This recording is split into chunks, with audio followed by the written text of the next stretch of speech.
Hello friends, myself Nanda Bothra, Assistant Professor in Commerce, Vanita Vishram Women's College of Commerce, Surat. Today, I'll be speaking about the topic Payments Bank, which is a part of BCom Semester 3 banking subject of VNSG University. Let us understand how Payments Bank was conceptualized. Shri Nachiket More Committee recommended the concept of Payments Bank considering the requirements of the population of our country. The proposal to start the Payments Bank was made by then Finance Minister Shri Arun Jaitley in the budget of financial year of 2014-15. Now let us understand the meaning of Payments Bank. Payments Bank is a bank which provides to its customers various payment service like payment of utility bills, buying movie tickets, transfer of money to the other customers, etc. Payment bank means to provide various services regarding total kinds of payments of the customers on behalf of the customers and to accept deposits from the customers. Now here you can see the various functions that are performed by a payments bank like a digital wallet. It can help you in recharge and payments. It can help you in payments under electronic benefit transfer. You can go for daily deals and offers. Transfers and remittance are possible. E-commerce payments are possible. Now let us consider the objectives of Payments Bank. It provides banking facilities to the remotest corners in the rural areas. Basically, Payments Bank was conceptualized because only 35% of the population of the country had banking facilities up till 2015. To facilitate the maximum number of people to access the banking facilities. Up till 2015, only 50% of the population of the country had accounts in the bank branches. So it was necessary to give provide them a service which can help them to have bank accounts in the remotest corners of the country. It encourages the lower income group to cultivate the habit of saving by helping them to transfer very small amounts and have a savings account in their nearby locations. Even a payments bank can operate through a shop. It provides all type of payment services on behalf of the customers like we saw on the previous slide. It also enables the funds for infrastructure by generating savings. Whatever savings are generated by the payments bank are invested into the infrastructure of the country. It encourages digital payments, cashless transactions in the country, right? It promotes modern methods of banking instead of the traditional ones. It helps in all kinds of electronic fund transfers. To remove the problems faced by the farmers while making payments, farmers belong to very small villages where they do not have the facility of banking branches. Now, Payments Bank are there in the remotest areas and they provide the farmers to the facility of transfer of money. Now, 41 companies had applied to RBI for taking the license of Payments Bank. RBI had sanctioned these 11 companies to act as a payment bank. Out of these, currently, Airtel Payments Bank, India Post Payments Bank, Fino Payments, Jio Payments, Paytm Payments Bank and NSDL Payments Bank are currently functional. The rest have either surrendered their license or they have stopped their operations.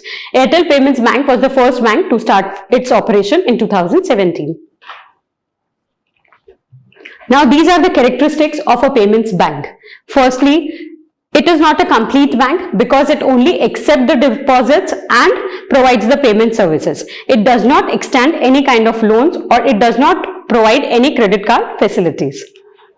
It provides all the general banking facilities like they can open an account, then they can transfer money, they can make their payments. It accepts only deposits but does not grant loans and advances. This we discussed earlier. The core competence of Payments Bank is young professionals and better techniques. That is how they provide services in the remotest corners of the country by through technology.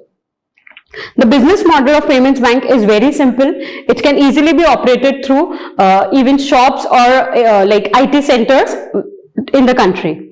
It is one kind of digital wallet through which you can make your payments.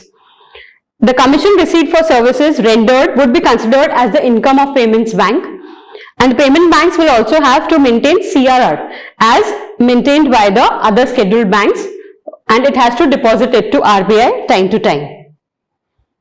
Now let us see the functions of a payments bank. It is payment of bills, opening accounts, accepting deposits of the customers, but the limit of the deposit is 1 lakh. It provides e-banking services. It issues debit cards and ATM cards. It can sell mutual funds, insurance and pension products. Efficient management of money of the customers is another function, and it also offers foreign exchange services to its customers. Now these are the functions that cannot be performed by the payments bank, because RBI has barred them to perform these functions. So first of all, it cannot lend loans and advances to its customers. It cannot accept any kind of fixed deposit from its customers. It cannot accept any NRI deposits, so it is available only to the people of the country. It cannot offer any banking services to its customers apart from the functions we had seen earlier. It cannot issue any kind of credit cards to its customers. It cannot set up subsidiaries for the non-banking financial companies. So it cannot act as a subsidiary of the non-banking financial companies. It has to operate in its own name. And it cannot invest anywhere else other than the government securities. Right. Now let us have a glance about the payments bank, how they are currently working in the country. Let us discuss about Paytm Payments Bank. The interest rate provided by Paytm Payments Bank is 4%. The online fund transfer is free. They do not require any minimum balance. The debit card annual subscription fee is ₹100 plus the delivery charges. And the ATM transactions are 3 free for metros, 5 free for non-metros, post-free transaction, and after that 20 rupees is charged for cash withdrawal. Same way, India Post Payment Banks offers the interest rate of 5.5%. If you are closing the account within 6 months, they will be charging ₹250. The online fund transfer is also chargeable, and the cash withdrawal at the doorstep banking is ₹15 to 35 depending on the amount. If you see the Airtel Payments Bank, the interest rate they provide on the deposits is 7.25%, which is the maximum. The cash withdrawal, they charge 0.65% on the amount, which is one of the highest in case of the payments bank. They also charge fee if online fund is transferred to another bank. It is 0.5% of the amount. The minimum amount for the first cash deposit is ₹100. Thank you.